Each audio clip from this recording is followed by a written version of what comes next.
Sutonia here for eveiseasy. I want to bring you a concept that I've had a ton of fun with over the past few days, which is using a triple inertia stabilizer interceptor for travelling and for PvP, with a replacement fit in the low slots for when you find players to fight.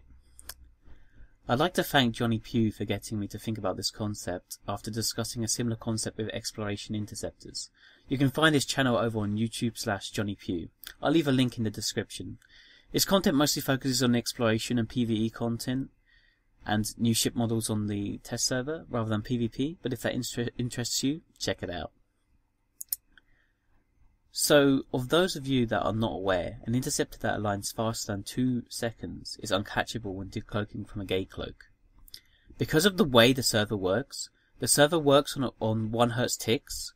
When you warp somewhere from gate cloak, you are visible to your opponents at the end of the first 1 Hz tick.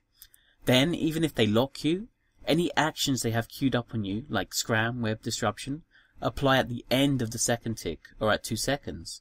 So therefore, any interceptor that can warp faster than 2 seconds is invulnerable to targeting. The only way for you to die is while in an actual PvP fight that you choose to take, or to smart bomb ships. This is incredibly useful for PvPing in areas with lots of risk-adverse opponents who choose to bring mass remote sensor booster ships instead of actually fighting you. Mostly this applies to regions like Providence, Declan, Tribute and Branch. For this guide, I'm recommending a claw. I'm using the same fit that I used for my claw guide. This is because the claw has the best cargo space, so it's able to carry mobile depot and its replacement fit without making any sacrifices. If you want to use the Crusader, you'll have to lose your conflagration crystals for a mobile depot and 3 low slots to fit inside the cargo. Or, you'll have to swap out the overdrive on the fit to something else. You can use a nanofiber instead, which is a valid choice, although you have slightly less HP for duels. The Tyrannus has a special problem. Tech 1 and Tech 2 micro auxiliary power cores take up 20 meters cubed instead of 5 meters cubed, like normal modules do, but the named ones don't. If you want to take a Tyrannus with small armor and small hull rep in the cargo, which I would recommend, because you don't have any way to regen HP otherwise in the dual prop fit, you'll have to use a named MAPC. The cheapest one, the Micro B66 core augmentation, goes for around 4 million ISK and jitter.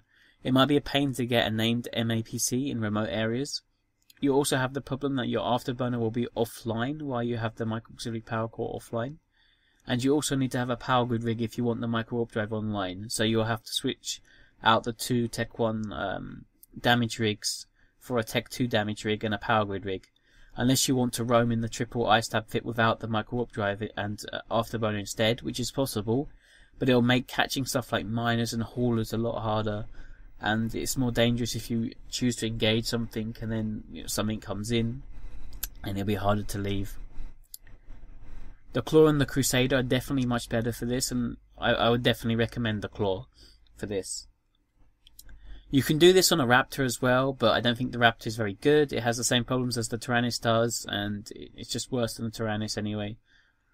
The Stiletto, Eris and Malediction can also do this, although the Malediction you need 4 inertia stabilizers instead of 3, and the Stiletto needs a 1% agility implant.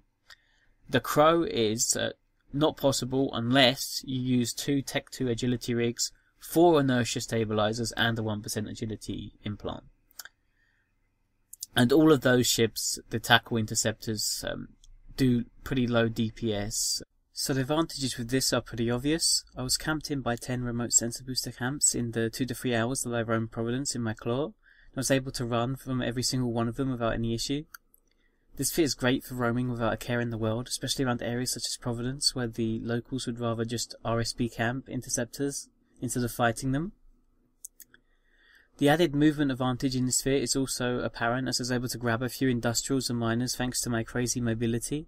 I roamed from the top half of Providence to the bottom half in less than 5 minutes, then back to the top again, which probably sent a lot of confusing signs into the intel channels.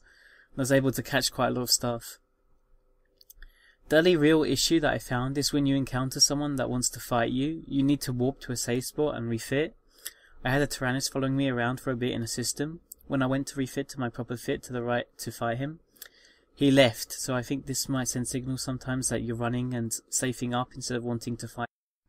You can still fight and kill tackle interceptors, miners and industrial ships while you're in the triple ice stab fit.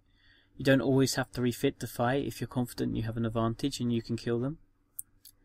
I'd really recommend this to people who want to roam but are a bit jaded from dying to camps. I know there is a Falcon Saber Daredevil Double Scythe remote sensor booster camp with links from Tell Me Way, which has been camping SV5 recently, ruining a lot of brave newbies and the people who go to fight them fun. So something to consider using. Thanks for watching, guys. See you next time.